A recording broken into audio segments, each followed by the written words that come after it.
Hello everyone, welcome to our Truth Be Told YouTube channel with your hosts Rick Howard and Mike Maney. Hello everyone, welcome to June the 1st, 2022. Already into the month of June. It just seems impossible.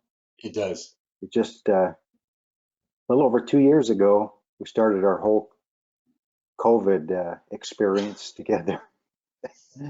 And here we are 2 years and whatever number of months later. And just when we thought we were getting completely out of it, the government's trying to scare us back into it. Yes. Every day I'm reading more reports about what's this latest one, the Monkeypox. monkeypox. Yeah, but keep in mind the N is silent. Moneypox. Oh, that's right. You said that to me. You said the N is the K N is silent. The K. I'm sorry, the K is silent, The so it's K is moneypox. silent, Yeah. and there should be a ETS on the end or something like that. Money pockets. I love it. It makes you. And then they're trying to reinstitute masks on airlines, Mm-hmm. and airlines are having to cancel hundreds, thousands of flights because they can't get enough pilots. So, we've said this all along, but I think today's kind of officially 5 months and a week or so before the November midterm elections. And I've felt this whole year that once we get into the last 3 or 4 months leading up to the election, and I've seen headlines the last couple of days, internal supposed, leaks from inside the White House that President Biden is upset and confused and in anguish over his poll numbers. And he's really upset at his own staff that they are continually try to correct him, because he's always making gaffes, always misspeaking, always saying silly things. Mm-hmm. And his staff is trying to help him by correcting him or cover for him.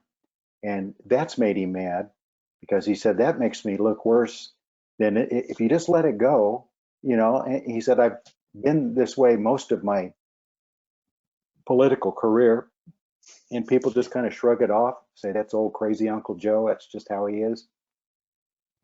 He said, just let me be who I am, and it'll cause me less damage than everyone thinking you have to run behind me and correct me. But anyway, the poll numbers are way down, the economy, gas prices, everything, the war over Russia and Ukraine, everything is so upside down right now that all evidence points toward a pretty major shift in how the election will go in November, away from the present power structure. And we know them well enough to know they will hold on to power at all costs. Yes. And I think even to the point of willing to literally turn everything upside down and inside out, to the point of catastrophe, because willing to take that chance, believing that when we come out the other side of whatever major thing that is, they most likely will cause, that they will have enough help from the media and from high tech and from all of their support system, that they'll still end up on top. But if they don't do something drastic, they're going to lose power. And the worst thing, if you're in Washington, D.C., the worst thing is to lose your power. And so between now and November, I think we're going to see some, how the cable news channels, every little piece of news, I don't even have cable news anymore on my TV. And one thing I just really got disgusted and tired with is that sometimes I'd have it on in the background, not even watching it. But, all of a sudden you'd hear these horns and this trumpet and this blast and this ding or whatever, breaking news, and exclamation points and everything. So you stop what you're doing and think the whole world's going to come to an end. and it's something minor. Some movie star got arrested or I something. know. So everything became hyped up. Sensationalized. Every sensationalized, yeah. Hmm. And that's how I look between now and November, is that Yeah. everything's going to be like the end of the world. Hmm. And so maybe that's part of what Bible prophecy is all about, is we're going to be so conditioned to, henny penny and the sky is falling in on us. The boy who cried wolf too many times, Hmm. that we're all going to be so conditioned to kind of start ignoring a lot of it, that they'll be able to actually succeed better uh, by us ignoring and thinking it's nothing again, when this time it really is something big. Yes. Then they slip Yes. it in because they've Yeah. conditioned it to Yeah. not pay attention. I always wonder whenever they wag the dog, what are they trying to deter us, our attention from? Exactly. Yeah. Look over here. Don't see this shiny thing the opposite way. Yes. Yeah. So they Yes. hold Yeah. out something, and Uh-huh. they try to promote it Hmm. to get our attention, which usually means there's some skullduggery going on behind the scenes Yeah. that they're afraid will come out in the open. And Yes. even if it does, it's like I don't think I've even watched a single minute of this movie star trial. Oh, I Johnny Depp, haven't either. Yeah. Yeah. Johnny Depp. I haven't either. whatever her Yeah. name is.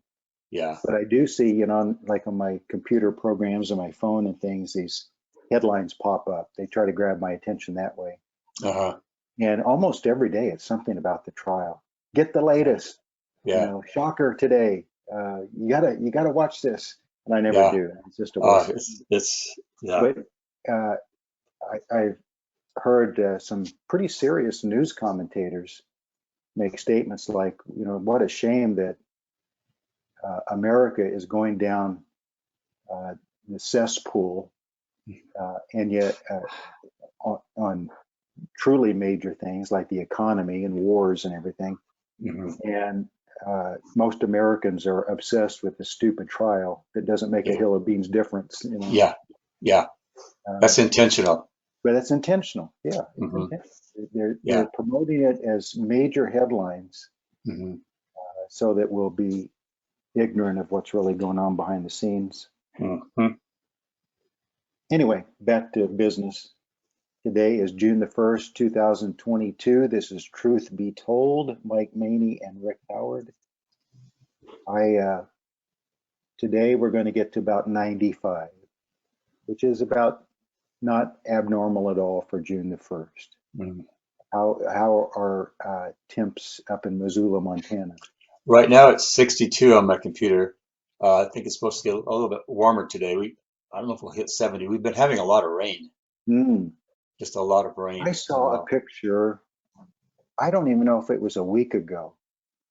This probably is not unusual, but the fact that when Jolene and I came up to be with you in the church there, what, 3 years ago, ever how long ago that was, 3 or 4 Yeah. years ago, we stayed over a few extra days and spent a few days up in Glacier.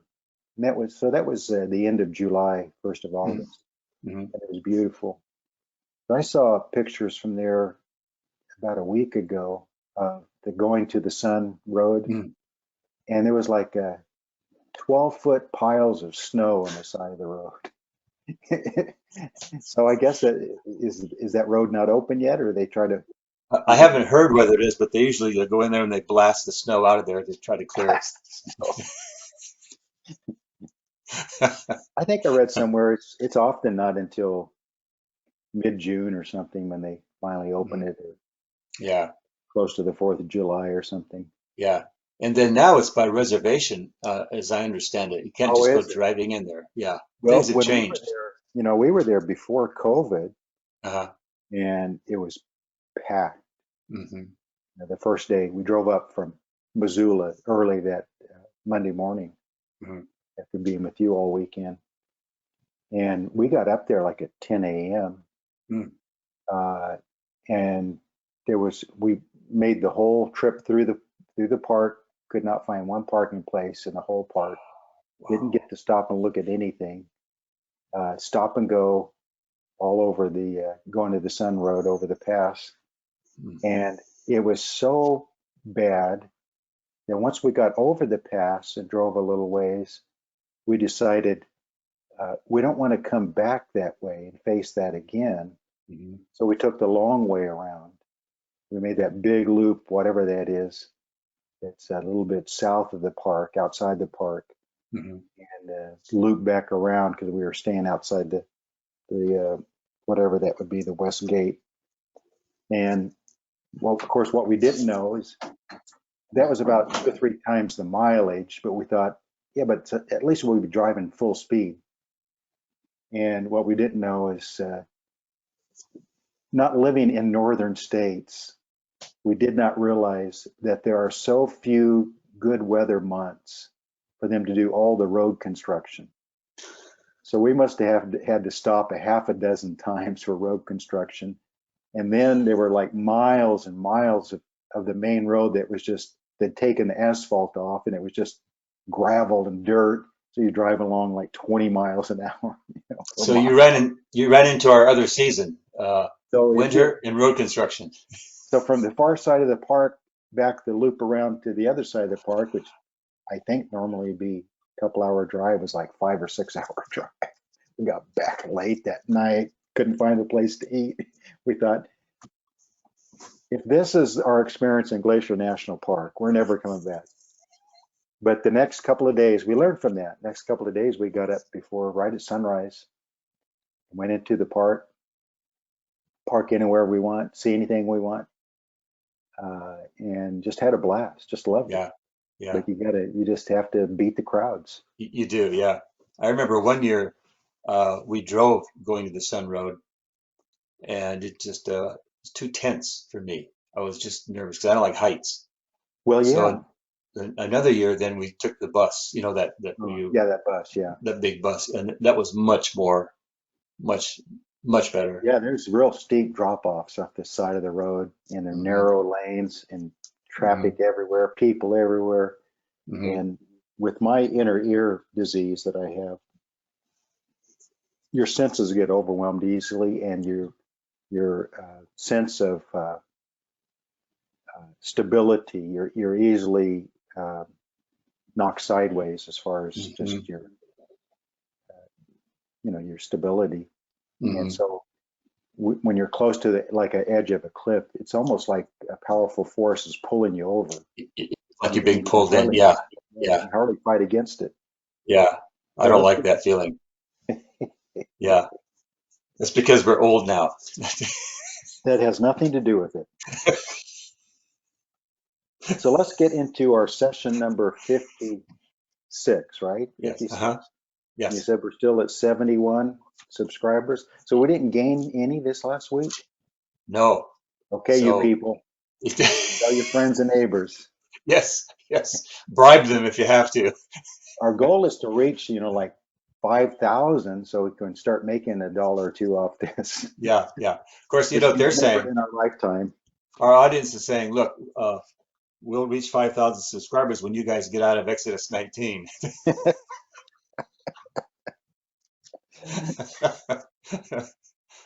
Well, our goal is to get out of Exodus 19 today and get into chapter 20. Watch, we'll Even see the subscribers shoot way up. finally, progress. Uh, Well, as I said before, they camped at Mount Sinai for about a year.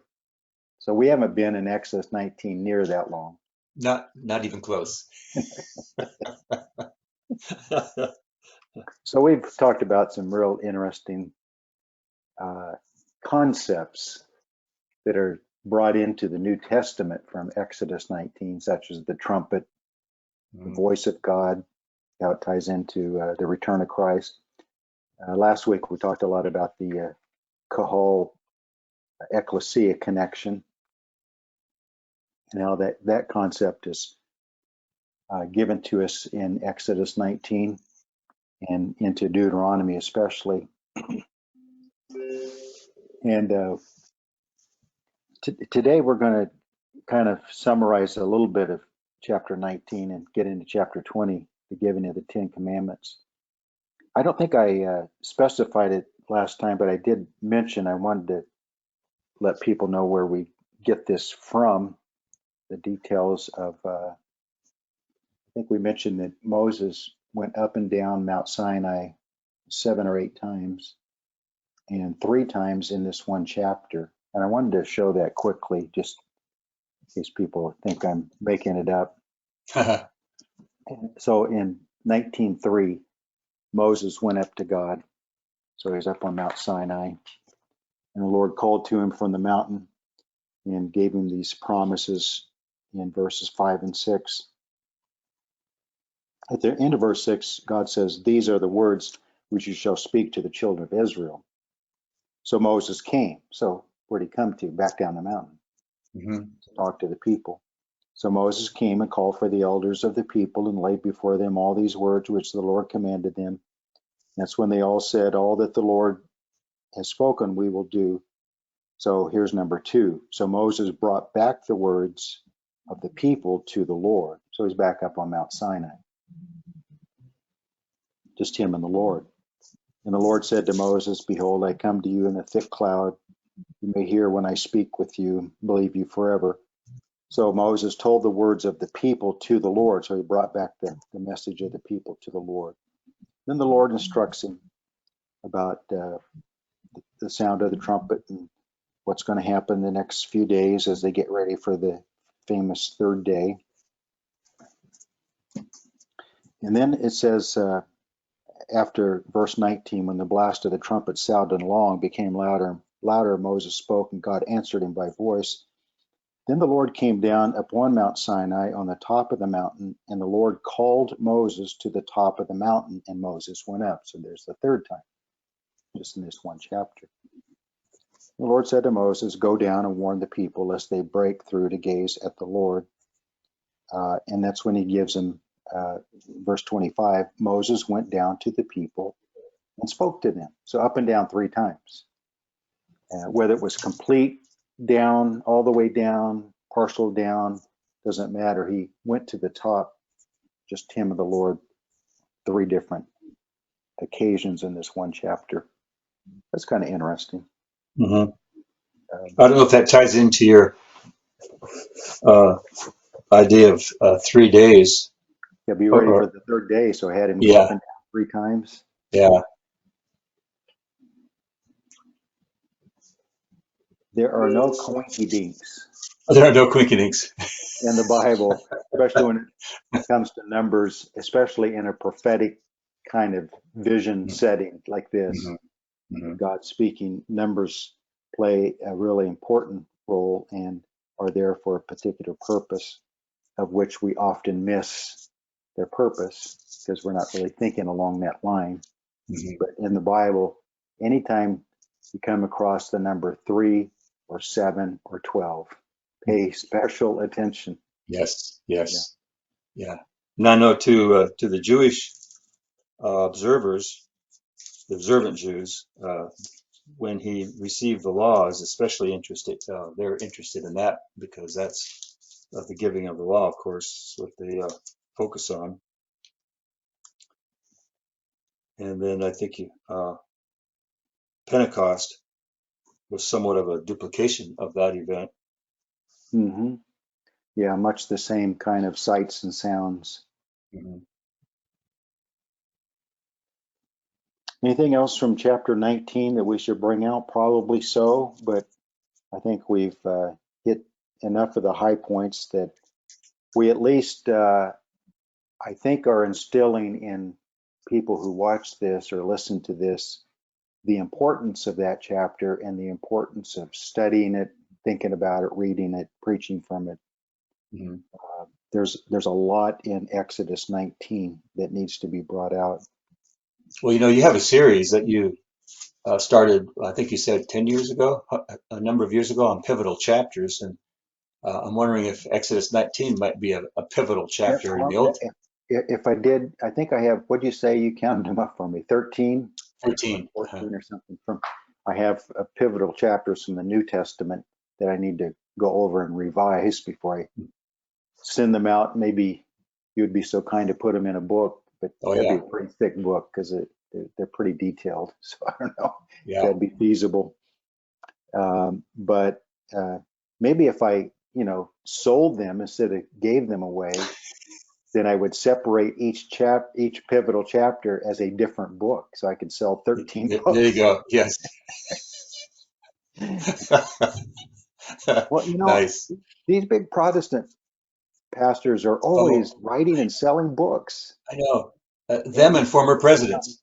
that's their retirement fund, I guess. Yes, yes, yeah. Uh, but we haven't figured out how to do that too much. No, I don't think we no. would have much of a market out there in the Protestant world. And most of Well, our you know that. landmark missionary Baptists are either used to or expect everything for free. Yeah, and you know the Clintons never wrote a book. They just stole the silverware.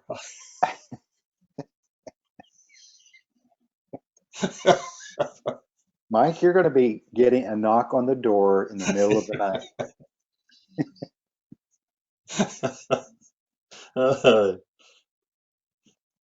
We got to have some Actually, fun with this, right?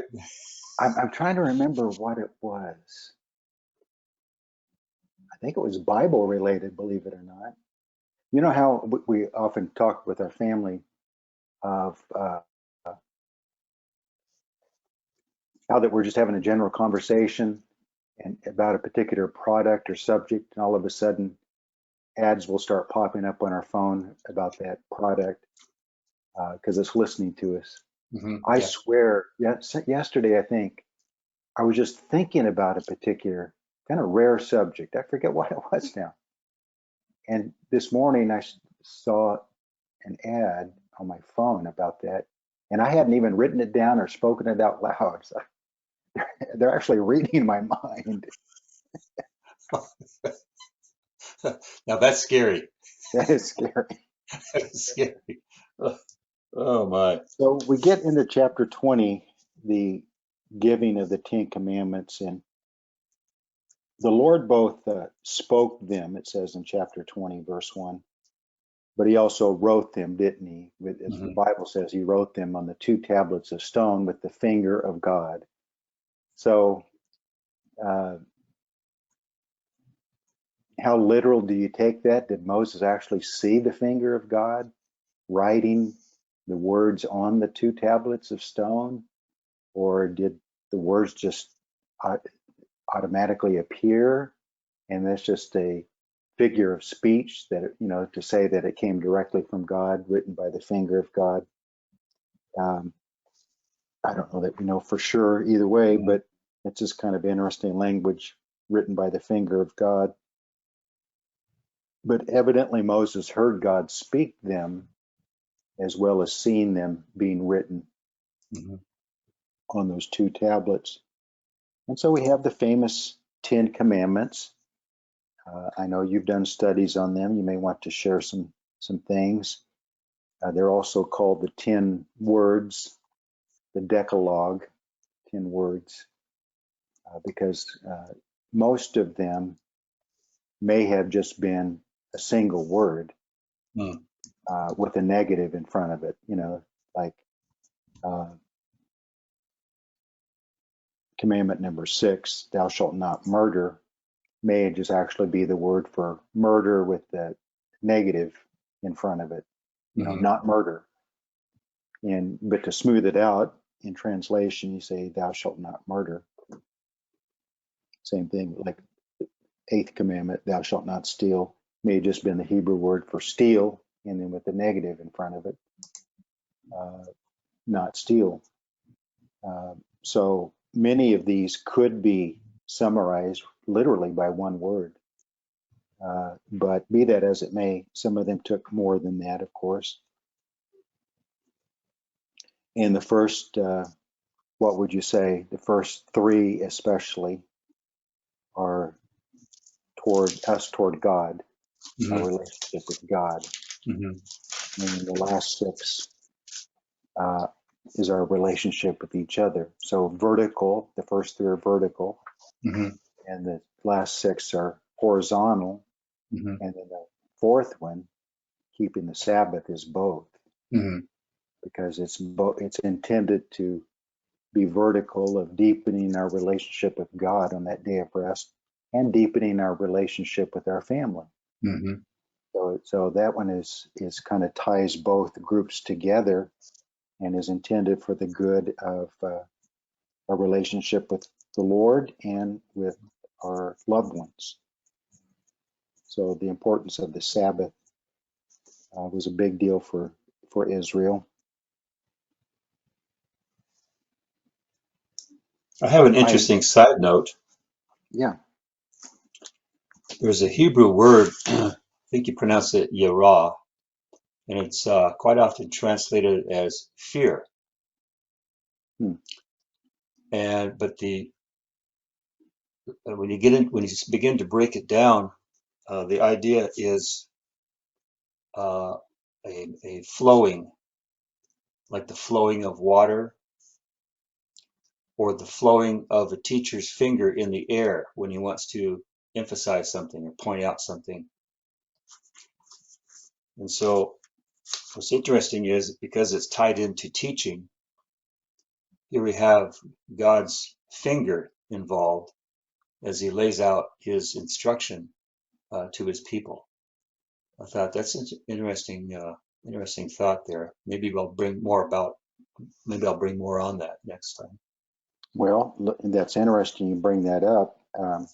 I had in my notes chapter 20, verse 20, where one purpose of the law, Moses said to the people, "Do not fear, for God has come to test you, and that his fear may be before you, so that you may not sin." So the idea of the fear of God in these commandments, because breaking them was connected with the death penalty.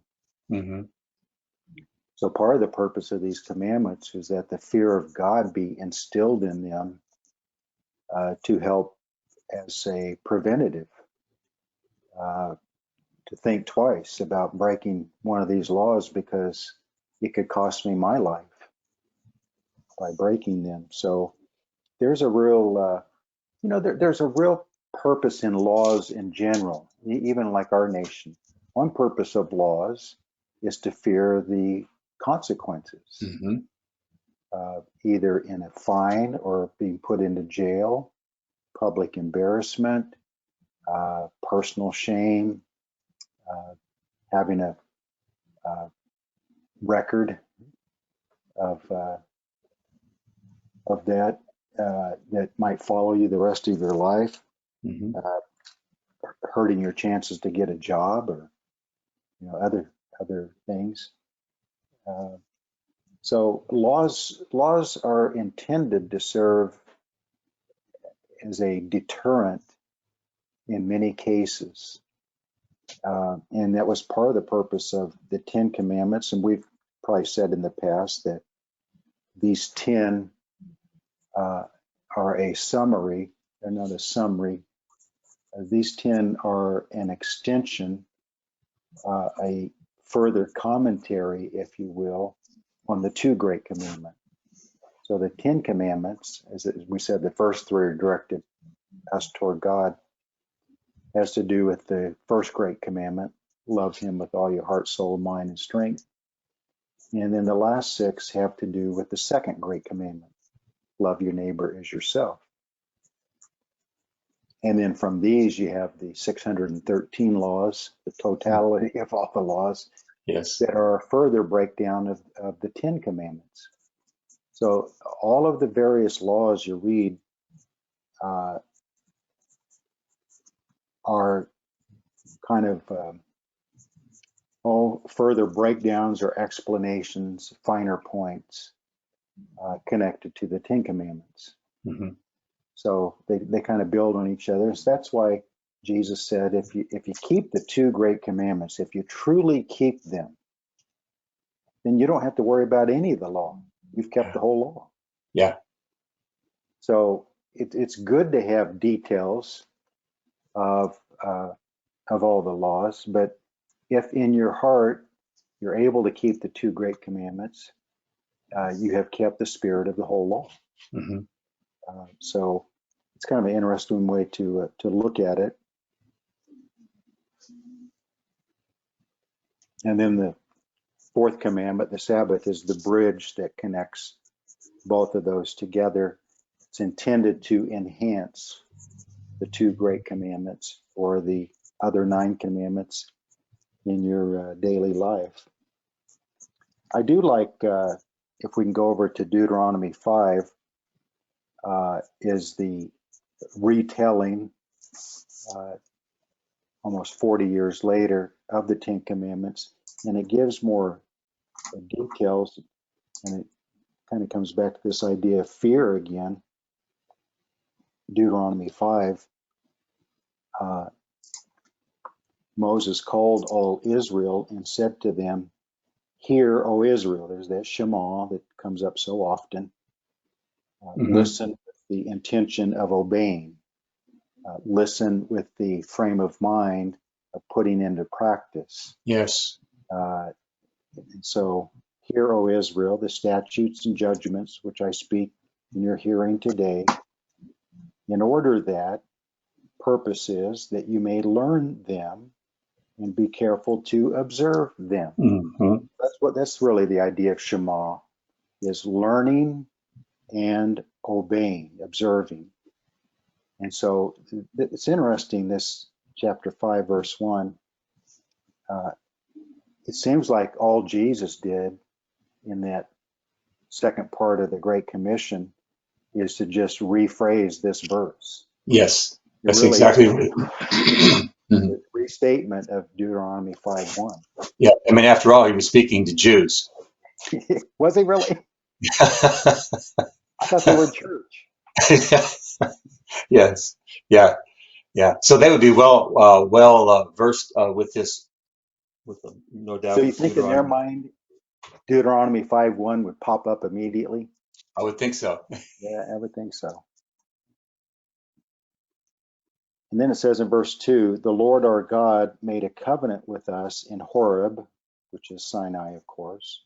Now look at verse 3, is very interesting.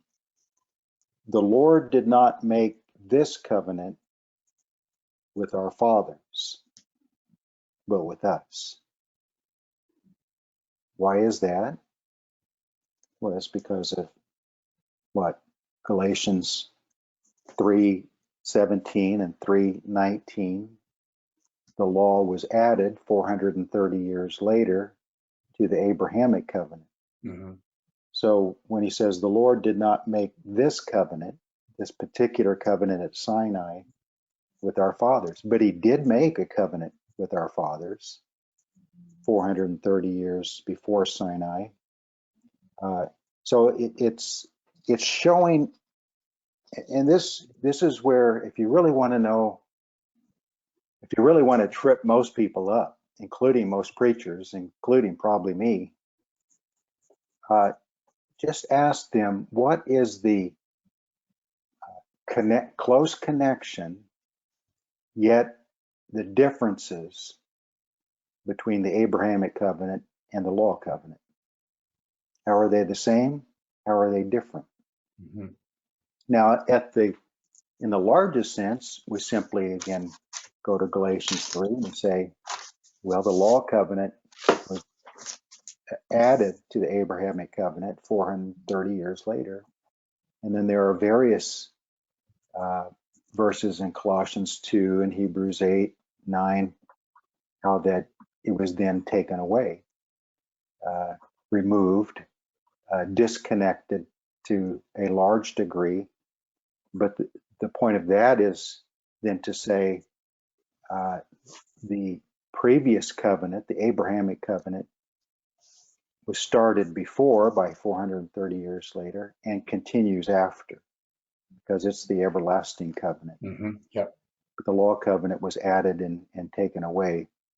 Now, the real argument or debate then comes, how much of it was taken away? How much of it remained? Because everyone freely admits that there are many, many good things in the law covenant that remain today, incorporated into the pages of the New Testament for us to continue. So To what degree are we to observe the law covenant today? To what degree is there no need to? It's quite a, maybe another way to say this. When God told them back in Exodus 19:6, you shall be to me a kingdom of priests and a holy nation. This idea of holy nation, kingdom of priests. If you see the law properly, and that's not as easy as it sounds, then there's two ways to look at the law. Number one, how can we actually become a holy nation? Well, the Jews concluded the way to become a holy nation is to keep the law perfectly. And if they could have kept the law perfectly, they would have become a truly holy nation. They thought, especially groups of them like the Pharisees, thought they were as close as humanly possible to keeping the entire law. The Apostle Paul, when he was Saul of Tarsus, actually says in several places that he was a Pharisee of the Pharisees. Regarding the law, he said, blameless. He felt like he was keeping the law perfectly. Even when he had murder in his heart, even when he was willing to commit perjury, telling lies about Stephen, being a witness to his murder, and then going on a rampage to murder other Christians. And no doubt, if he had been there, would have cast his vote to murder Christ. And yet he felt like he was keeping the law perfectly. And that was one of the main purposes of the Sermon on the Mount, is Jesus was trying to let them know, you only think you know what the law means. You only think you keep the law. But if you have hatred in your heart, you've committed murder already. Yeah. It doesn't matter if that murder is toward a fellow Jew or a Gentile or a pagan or anything. You're committing murder. Yeah. So Saul of Tarsus had the breaking of some of the Ten Commandments deep in his heart, even though he felt outwardly he was keeping those laws perfectly. So one way to become a truly holy nation is to live the law perfectly. Of course, they couldn't. So then the other way of looking at the law is not to say, well, I can't keep it, so I won't even try. That's not the correct way. They were commanded to keep the law. They were supposed to try to keep those laws. So then the other way to look at the law is to truly try to keep the law, and then freely recognize and admit failure to keep the law, driving you to seek God's mercy and forgiveness and grace. And that was what God wanted them to do regarding the law. Paul brings this up many times in his writings. He said things like the law was perfect and the law was holy and the law was good. But he said, in my flesh dwells no good thing. My flesh nature is not able to keep a perfect law. Yeah. So therefore, I am to recognize that and realize my need for humility, for forgiveness, for help from God, because I am not capable.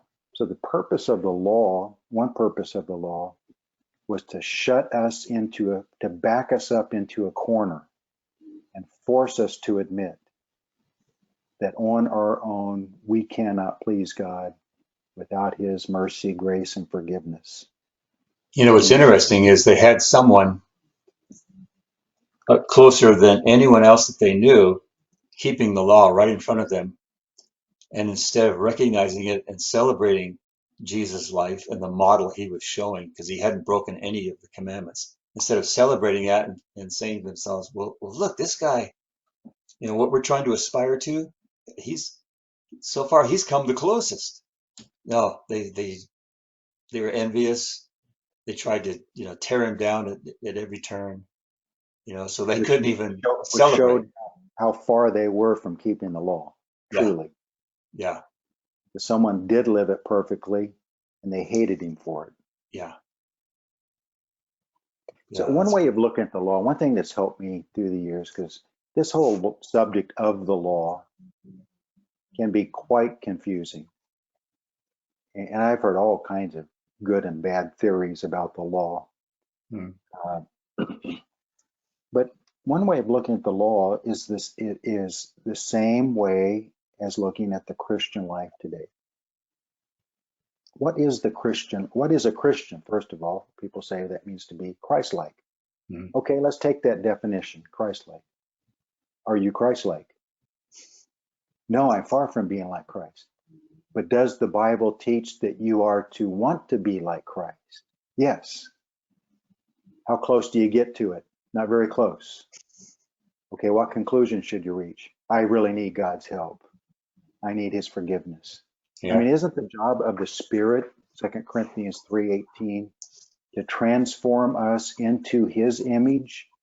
And it says from glory to glory. That means a little bit at a time. It doesn't Hmm. just happen overnight completely. So we talk about justification, but we also talk about sanctification.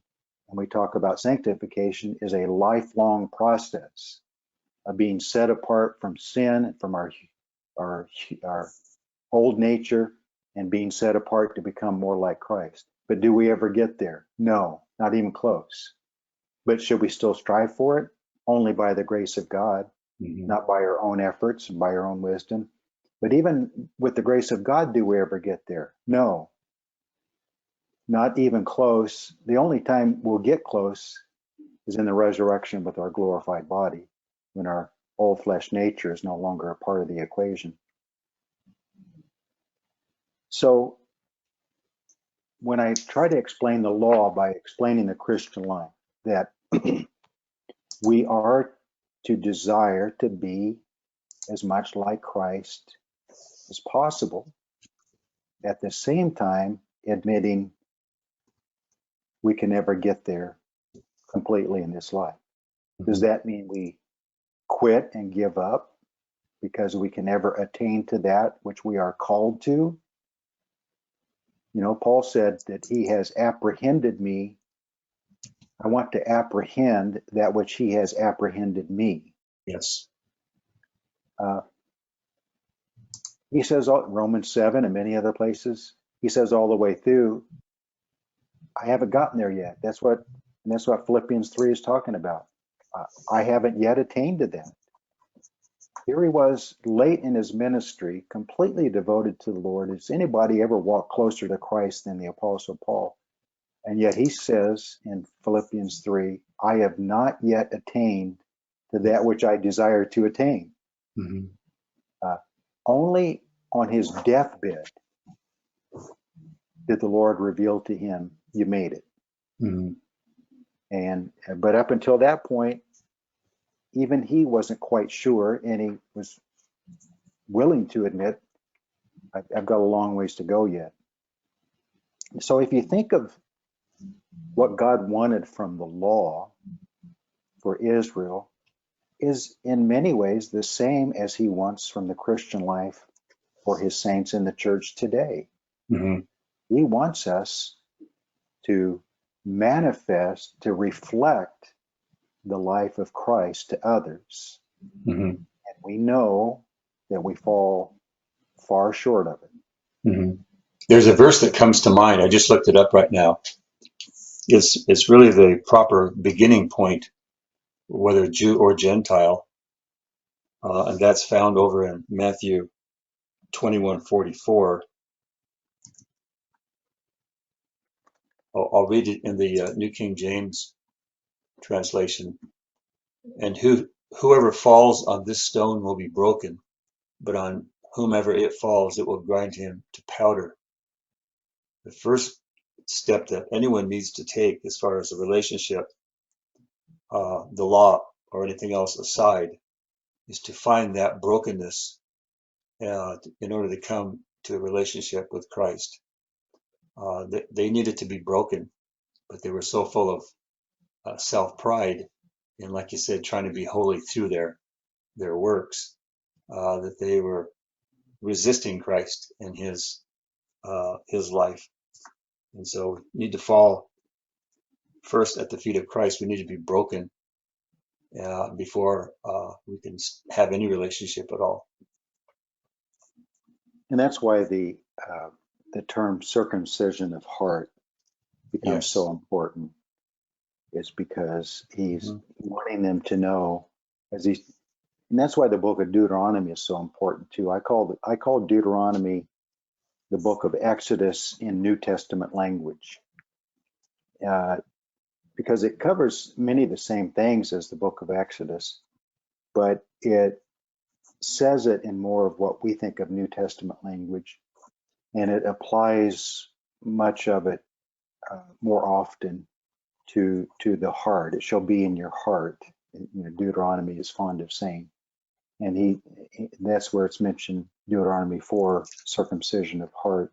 He's wanting them to know that this law shall be inside of you.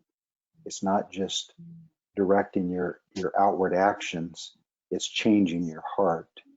And one way it changes your heart is by it reveals to you how weak your flesh is, or put it the opposite way, how strong your flesh is to control you, how weak your flesh is as far as being able to accomplish the will of God, and how much you need the help of the Lord in order to accomplish his will. And that's why Paul says things like, Philippians, it's God who works in you both to will and to do of his good pleasure. And that's why Paul said in 1 Corinthians 15:10, I labored more abundantly than any of the apostles, yet not I, but the grace of God that worked in me. And so the equation I like to use, and in Galatians 2:20 also, I am crucified with Christ, and I live, yet not I. So from Galatians 2:20 especially, and 1 Corinthians 15:10, I think the proper equation is I, yet not I, is a good way to summarize the whole thing. I am to labor, I am to work, I am to be busy, I am to be zealous, but it is not really I, yet not I, but Christ who lives in me. That's the prompting, that's where the energy, that's where the direction comes from, is yielding to the Lord's leadership. And yet the Lord's leadership, properly followed, will keep me very busy. But it's not my own flesh nature prompting. It's my love for Christ, his love through me. And it was that same, was it different of what God intended in the law? Isn't that exactly what God intended in the law? Yes. For them to reach that same place where, yes, I am to keep these 613 laws, but I am to do it because I love the Lord and he loves me and he's working through me. And I fall short many times. I mean, in the next session or two, we're going to get into the tabernacle and the animal sacrifices and everything. You just stop and think about how many animal sacrifices there were, the shedding of innocent blood. Why did God give so many animal sacrifices? If not for the fact that he knew they would break the law a lot and would need to offer those animal sacrifices. Because in offering the animal sacrifice, you were admitting that you had broken the law and had fallen short of what God expected, and you needed to get right with God. So the whole system of animal sacrifices was to undergird or to reinforce the fact in that giving the law, he knew when giving it, they would fall short of it time and time again.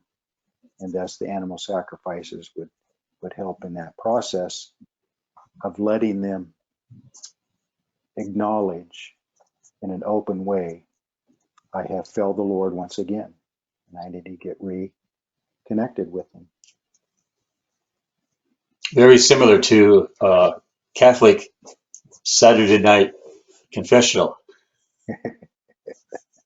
We always, I grew up in a rough district of Modesto called the Airport District. And it was a poor district, but there was a lot of Hispanic families living there, because ag-based, this area is strongly ag-based. So there's a lot of families that come up from Mexico and working the crops and the canneries and everything. So there's a lot of Catholics. And then there was a lot of poor white people who were Pentecostals. We didn't call them charismatics back then. They were just Pentecostals. Mm-hmm. And we Baptist kids in school were always jealous of the Pentecostal kids and the Catholic kids because they could sin all they wanted to through the week. And the Catholic kids would just go to confession, and the Pentecostal kids would just get saved all over again. They had it so good. They got to start fresh every week. It wasn't fair. And the Baptist kids just had to suffer through the next sermon as the finger was pointing at them. So anyway, back to one of my original points, the understanding of the close connection and yet the differences between the law covenant and the Abrahamic covenant is pretty vital to understanding the whole Bible and the outworking of the New Testament, especially books like Galatians and Hebrews deal with it quite a bit. So when it says back in Exodus 20 in verse 1, and God spoke all these words. So if I'm going back and forth between Exodus 20 and then the restating of all this in Deuteronomy 5. And it says in Deuteronomy 5 in verse 22, these, right after the Ten Commandments, these words the Lord spoke to all your assembly. There's that kahal word again, ecclesia. In the mountain, from the midst of the fire, the cloud, the thick darkness, with a loud voice. And notice it says, and he added no more. That's interesting. Mm-hmm. So it only took 10 to really summarize how to have good relations with God, how to have good relations with others. But God spoke. So Exodus 20 verse 1 says God spoke, and then Deuteronomy 5:22, who did he speak it to? To his ecclesia, or kahal, to his assembly. God's lawful or authorized assembly. God speaking to his people. Mm-hmm. These 10 commandments, Israel was not the only group of people who had some form of these commandments. Hammurabi and the Babylonians had developed a system of laws similar to these. I mean, any group of people who wants to try to get along with each other and with their deity figure, it's going to have some form of laws similar to these because they just make sense. Okay, if you want to get along with your neighbor, don't steal his property, don't kill any of his family. Mm-hmm. Don't bear false witness against him. Don't lie for their hurt. Don't covet them. Don't steal his mate. Commit adultery.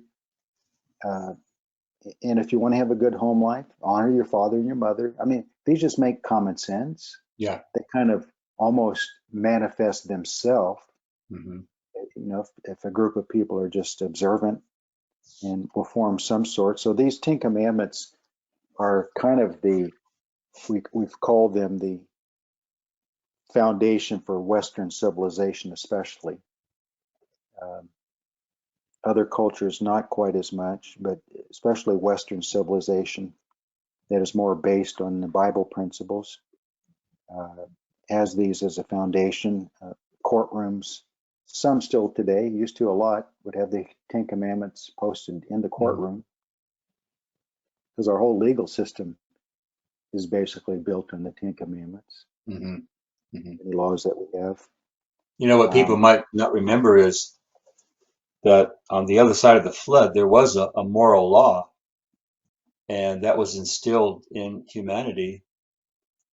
And of course, Noah and his family brought forward that moral law, and then as they resettled on the earth, that was instilled in his three sons, their wives, and of course, then as the population grew, that moral code was on board.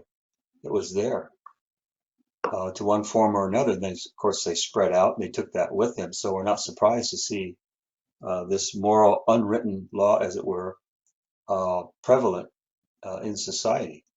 And of course, as they then turned from the one true God and began to worship the stars and other creatures, they would shift away somewhat, in some capacity to these laws. But even on the other side of the flood, as their morality broke down, it became noticeable to God to the degree that He drowned everybody except Noah and his family, because he was righteous. So he was upholding this moral code, this moral law. But God was, as we're noting, that God changed things up in singling out a single lineage or a single family.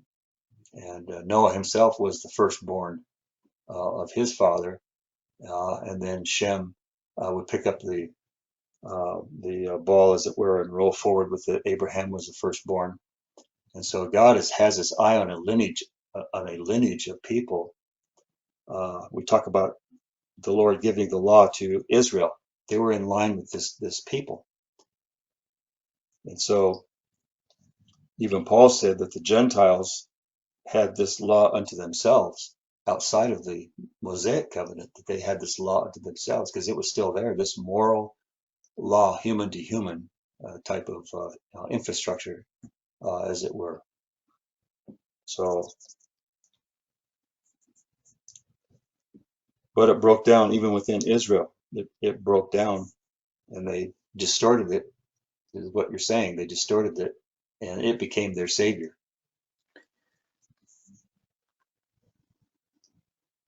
And we're not even saying that this is the first time they had heard any of these laws. These are just basic laws for any group to operate under if they want to Yes. get along and to progress and everything. And no doubt many of these laws were already known to them, maybe even practiced.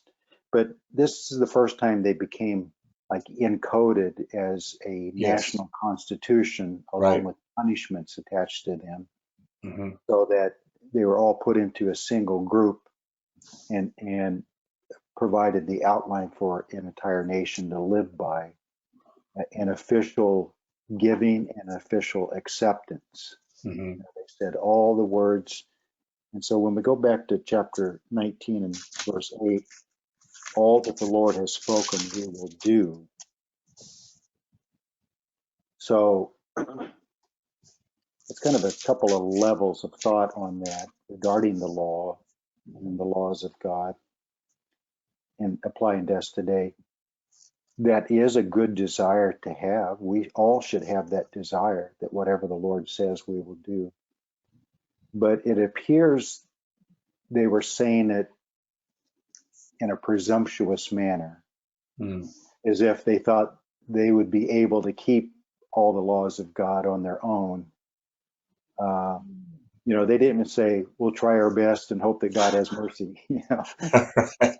Yes. They said it as if it was an obvious done deal. Of course, we're going to do all that the Lord has told us to do.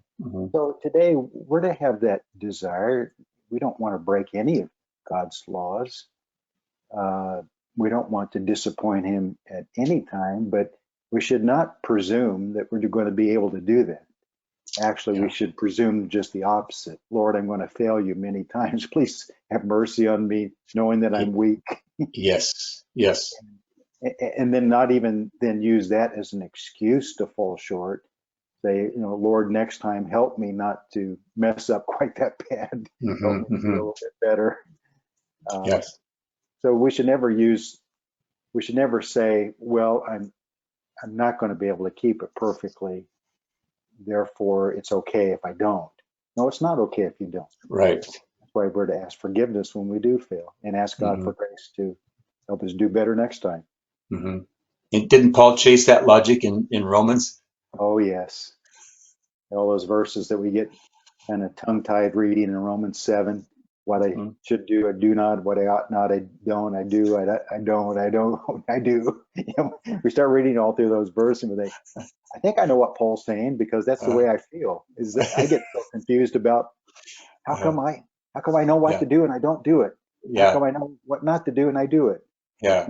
It's kind Yeah. of it's almost why I think he worded that. It's almost purposely in a confusing manner because Hmm. we get really confused about our own selves, don't we? Yeah. Yeah. Why did I say that? Why did I do that? Yeah. I don't even like saying that or doing it, Yeah. but I did it Yeah. anyway. Yeah. And this is a former Pharisee talking, who thought he had it all together. What else do we want to bring out about the Ten Commandments? We're going to be, the next few sessions, we're going to be going through the rest of the book of Exodus, talking about their law system and about the tabernacle and the sacrifices. And so we'll be kind of building on some of this as we go. But is there anything about these Ten Commandments you want to bring out? Maybe we could bring up just the number 10 as a Bible number. Maybe Hmm. we could kind of just talk Okay. about that next time.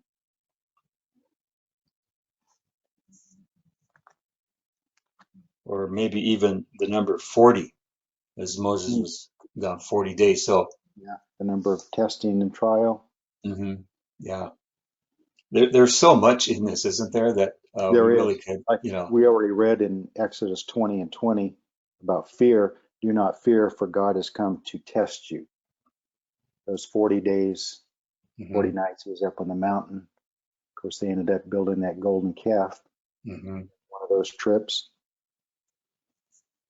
I would say, maybe just to move a little bit further along, is that after he gives the Ten Commandments here in Exodus 20, and then the reaction of the people, then he gets into, my Bible says, the law of the altar, starting in verse 22. What does your Bible say? 20 verse and 20, 2022. mm-hmm. And the Lord said unto Moses, No, thus, is there a little title? Is there a little title, oh, the subtitle? title. Oh, okay. Instructions for building an altar. Yeah. Okay. Mine says the law of the altar. So in my notes, I have written that, let me see, that he starts out, okay, he's dealing with the first three commandments down through verse 26. His laws of the altar are dealing with the first three of the Ten Commandments. And then starting in chapter 21, all the way through chapter 23, verse 9, those speak about the last six of the Ten Commandments toward others. And then starting in chapter 23, verses 10 through 13, he drops back and talks about the fourth commandment, the Sabbath. So right away after the giving of the law, he deals with some brief commandments that kind of show them what he's talking about. These Mm, kind of laws are dealing with the first three commandments about me. And then these laws are dealing with the last six commandments about others. And then the Sabbath ties them all together as you're dealing with both God and others hmm. by keeping the Sabbath day.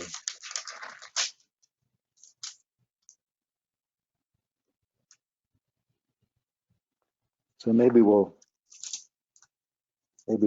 stop there because there are some things, and he does summarize. We'll get into these further, but in chapter 23, verses 14 through 19, he deals with the 3 annual feasts. Mhm. And we've talked some about those, but the spring feast deal with his first coming, and the fall feast deal with his second coming. Mhm. Middle one, Pentecost, deals with the time in between the Mhm. gathering of the harvest, and that this really important 7 + 1 = 8 principle is found in the spring and the fall feasts. Uh, of how the spring feasts start with a single day, Passover, and then the 7 days of unleavened bread. So it starts with the kind of the number 8, and Mhm. then adds the 7. It starts with 1, which is really the 8th, as a beginning point. And the reason I bring that up is 8 is a number of new birth, new beginnings, all things new. So he starts with the idea of eventually part of the purpose of the Passover, the death of Christ, is not just the salvation of human souls, but the rebirth of all creation. So he starts with that right away on Passover, and then he adds 7 equaling 8, and then that the feast year closes out with the same principle, just the opposite. The Feast of Tabernacles has 7 days of living in their booths, and then the 8th day where they come out and they have a big celebration. So the feast day year ends with the idea of 8th day, all things new, just as it started with that. It's interesting how Jesus is kind of folds into that whole pattern. I am the first and I am the last, the Alpha and Omega. So he comes at the 7th day, only to begin the 8th, which is really the renewing. So he really is the first. He's the first and the First and the last. last. Yeah, that's a Yes, good point. Yeah, he's the yes, first and the yeah, last. He's yeah. the number 8 all the way through. Hmm. He completes it in 7 days through the millennial, Hmm. and then he creates all things new Hmm. in the 8th day. I know maybe one thing to close on is have you ever wondered, do you have a solution to, I may have brought this up a few weeks ago, when the New Testament talks about, when Stephen is recounting this in Acts 7 in verse 53, when he said, who have received the law by the direction of angels and have not kept it. What is that about angels and the giving of the law? Do you know what that might be? Because That it's hard to mentioned find elsewhere. Is that Hebrews? That's brought up again by the mediation. Galatians, Galatians Galatians. 3, in Galatians 3 and 19, I believe it is. Um, he says this, what purpose then does the law serve? It was added because of transgressions till the seed should come, to whom the promises were made, and it was appointed through angels by the hands of a mediator. There's that idea of angels again. Yeah, we're not really told in Exodus, Deuteronomy, how angels were involved. How were angels involved? It always speaks about Moses went up to the top of the mountain and the Lord spoke to him directly. I suppose if we look at, there's two ways to look at it. Angels, as we know them, angels, beings who had access into heaven and into God's presence, uh, who intersected with man. Sometimes they're just referred to they're looked at as a messenger. I know the 70 elders were there also. And so did God use men to just help dispense this word to the congregation? I've always looked at this as actual angels, as angelic beings. Yeah. Well, you're thinking it might be the more generic messengers, human. I only thought of that right now when you entertained the question. That just popped in my head right now. So Well, I mean, and I think you have a point there. I think that can be proven. It like those 70 elders, that was part of their job, was to dispense the meaning of those laws to people who had conflicts with each other. They were to explain what those laws meant and then reach a judgment based on that. So I think you have a point.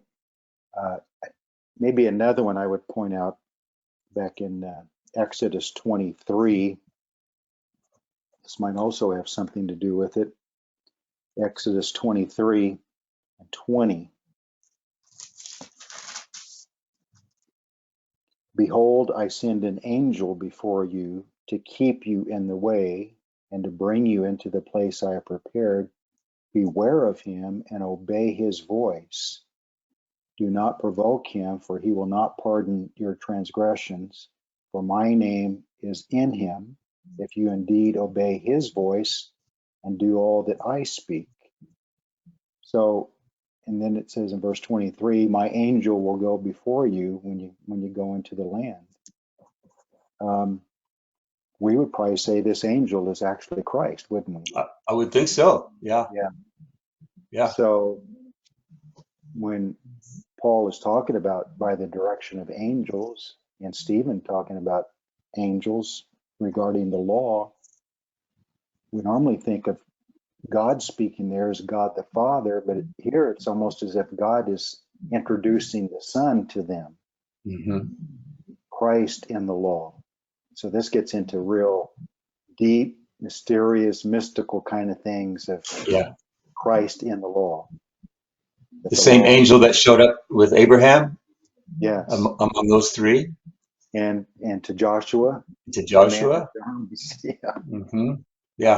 Angel of the Lord, that particular term through the Old Testament is thought by many, and I tend to agree, that's actually a reference to pre-incarnate Christ. And if it is in fact, then it adds a whole new dimension to our whole series of lessons we've been trying to bring out from the Old Testament of showing Christ in the Old Testament. And this is really something beautiful. If this is in fact Christ as this angel, it's the Father introducing the Son to the nation, letting them know, in essence, that what is keeping the law really about. It's having a relationship with this angel of the Lord, Christ. And he's trying to connect or combine the idea of keeping the law with this person called an angel. And Paul describes him as the face of the Lord. The face of God. And we normally say that anytime God spoke or manifested himself in the Old Testament, it was probably the person of Christ, because he's the visible expression of the invisible God. But I like your point of messengers being more human agencies of directing the meaning of the law. But I think there's also a part of it of this angel. Could have been both. I mean, angelic beings could have been there as well. I mean, that's how I've always looked at this, that they were actually angelic beings. Well, I mean, there's a reason why God incorporated angels into the tabernacle structure, especially in the mercy seat. So in some way, he wanted angelic beings to be a central part of their understanding of keeping the law and serving God. So we're just not really described in detail in the Old Testament, but evidently Paul and Stephen understood it pretty clearly, of what we're not maybe told in as much detail in our reading of the Old Testament, but that was revealed to them quite clearly. And I think that as Jewish men, the information passed on down to them through that Jewish community, what they learned under the rabbis, they had the same consensus. Both Stephen and Paul had the same understanding of what we're talking about right now. It's a little cloudy to us maybe, but I think they had a common understanding of what that all was, what it was all about. Well, I think we're swerving into something that we might want to develop a little bit more next time. We seem to be hitting around the edges of it all, and maybe can clarify it a little bit more next time. Are we bouncing in and out of the ditch as we drive?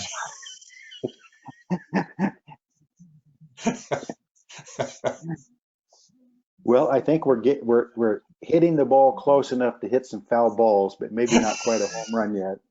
Yes, right.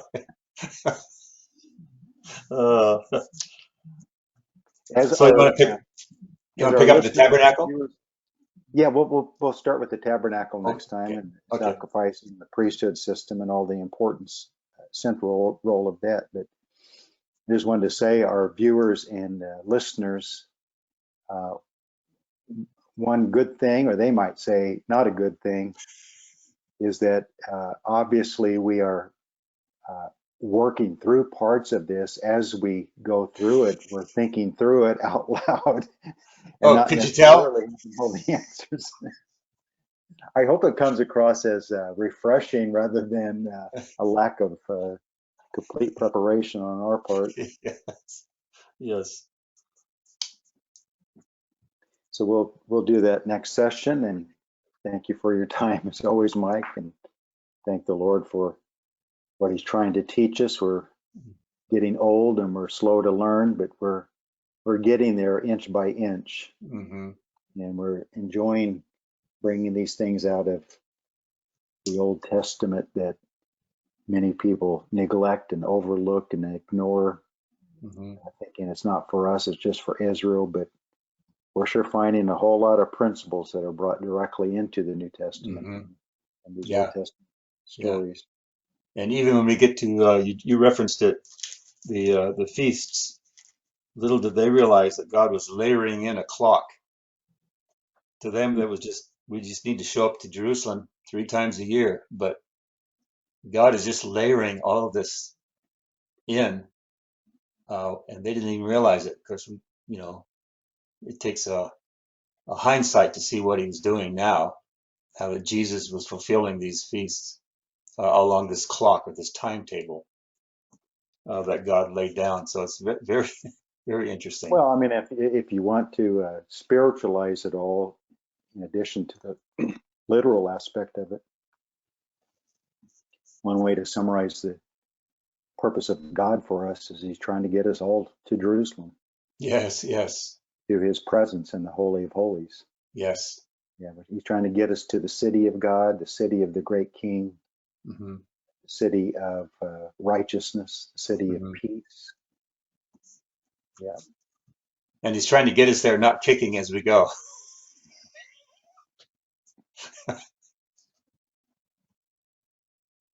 Thank you, everyone. Thank you, Mike. Thank you. Pray that your summer is a good one. You've got a couple of Bible conferences coming up. You're going to be attending one in Spokane. You're going to be hosting another one in July. Yes, yes. That both of those go well, and expect to hear good reports. Anyway, thank you, everyone. Until next time, this is Yes. Truth. Thank you. It's Truth Be Told, or maybe more accurately, Truth Attempting to Be Told. Thanks, everyone. Thank you.